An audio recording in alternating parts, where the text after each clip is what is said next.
दोस्तों, आज की कहानी है ननद जी आज मैं खाना नहीं बनाऊंगी, माँ जी को बोल दो। दोस्तों, कहानी शुरू करने से पहले अगर आपने हमारे चैनल को सब्सक्राइब नहीं किया है तो सब्सक्राइब कर लीजिए ताकि आपके पास पहुंचे हर नया वीडियो।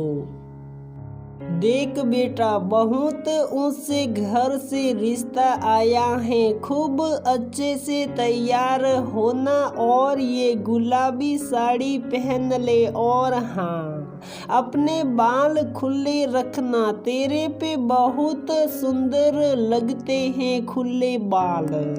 माँ की बातें सुन अनु को हंसी भी आ रही थी। क्या माँ, इतना क्या तैयार होना, मैं जैसी हूँ वैसी ही जाऊंगी, पागल मत बन, जितना बोला है उतना कर मेरी लाडो। माँ के चेहरे पे झूठा गुस्सा और पनीली आंखें देख अनु भी उदास हो सिर्फ सिर हिलाकर हाँ कर दिया। थोड़ी देर में लड़के वाले आ गए।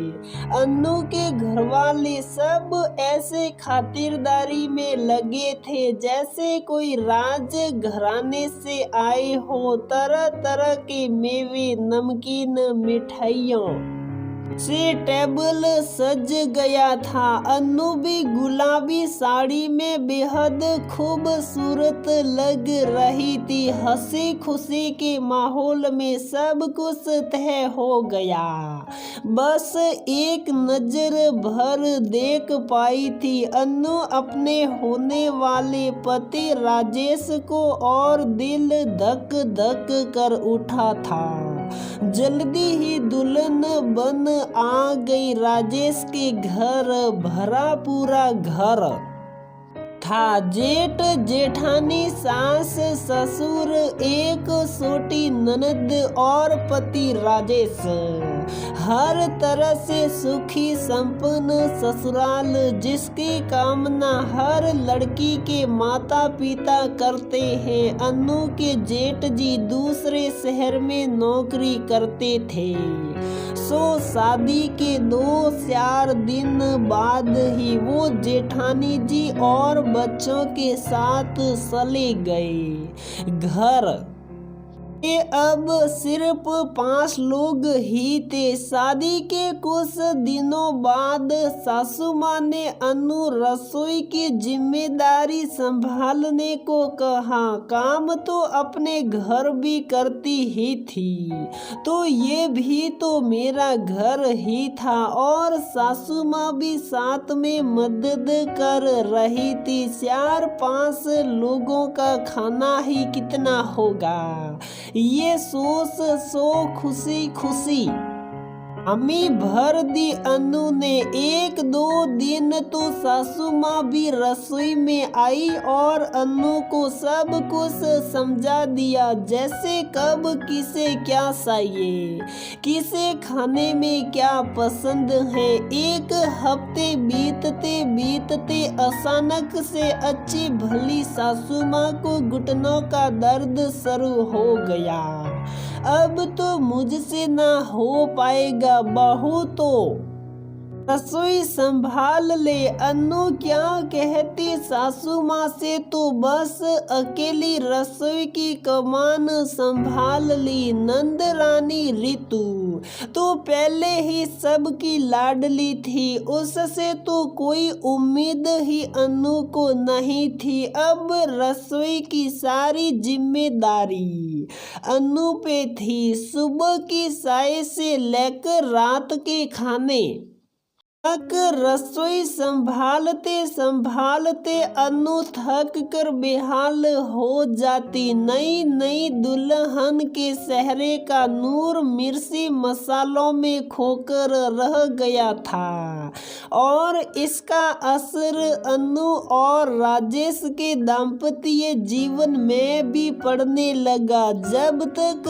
अनु काम निपटा कमरे में जाती, या तो राजेश राजेश अन्नू के इंतजार में सो चुका रहता। यहाँ कभी राजेश के बढ़ते हाथों को अन्नू आज बहुत थक गई हूँ कह रोक देती। अब राजेश भी सीधा सीधा सा रहने लगा अन्नू से। घर के कामों से तो पहले ही अन्नू बेहाल थी। अब राजेश के रूखे व्यवहार ने उसे भीतर तक तोड़ डाला था। एक दोपहर सारा काम कर जैसे ही कमर सीधी करने को अन्नू लेटे की रितु आकर कहने लगी, ये क्या भाभी, जब देखो कमरे में घुस जाती हो। मेरे कुछ सहेलियां शाम को आने वाली हैं, उनके लिए कुछ अच्छा सा नाश्ता बना दीजिए।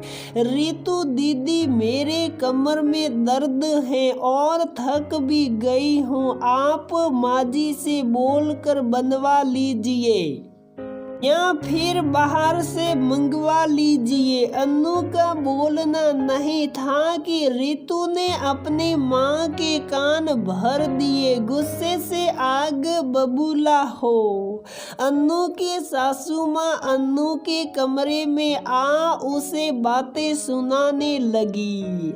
4 लोगों का खाना बनाने में इतना थक गई कि मेरी बेटी साफ साफ मना कर दिया। और कौन सा बच्चे हुए हैं तुझे बहू, जो कमर में भी दर्द रहने लगा। ये सब नाटक यहाँ नहीं चलेगा, चलो उठो काम पे लग जाओ। अन्नू दंग रह गई अपनी सासू माँ का ये रूप देख। आज तक उसने सिर्फ इसलिए सारे काम किए थे कि उसे लगता था कि ये भी उसका ही घर है, लेकिन नहीं, ये तो उसकी गलत फहमी थी। सासू माँ ने उसे बहू नहीं सिर्फ नौकरानी ही समझा था आज तक।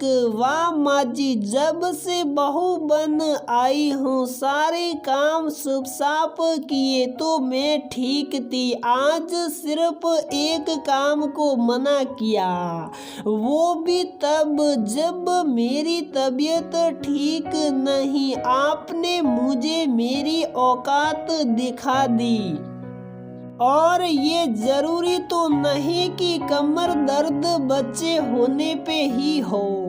शायद आप भूल गई हो तो याद दिला दूं कि जब आप मुझे देखने आई थी तब तो आपने मेरी माँ को कहा था, मेरे लिए जैसी रितु वैसे ही अन्नू रहेगी। फिर आज आपकी कथनी और करनी में इतना अंतर क्यों? आपके हर बात को अपनी सास नहीं माँ समझ माना है, लेकिन अफसोस आपने कभी मुझे बेटी तो क्या बहू भी नहीं समझा। अन्नू का जवाब सुन उसकी सासू माँ तिल मिला गई। वाह, आज तो तू जबान भी लड़ाने लगी बहू।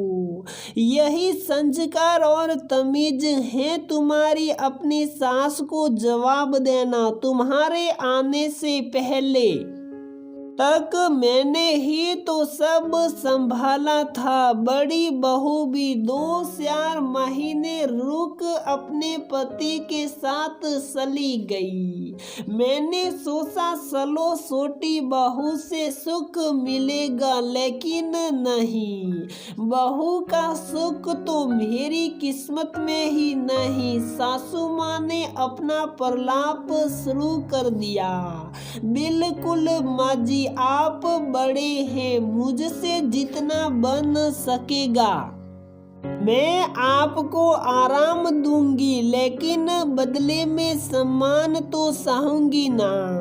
माँ जी, आप मेरी भी परेशानी समझे। मुझ पे एक साथ सभी जिम्मेदारी डालना कहाँ तक उचित है। अब ये जरूरी तो नहीं कि जितना काम आप अकेली कर लेती थी उतना मैं भी कर लूं।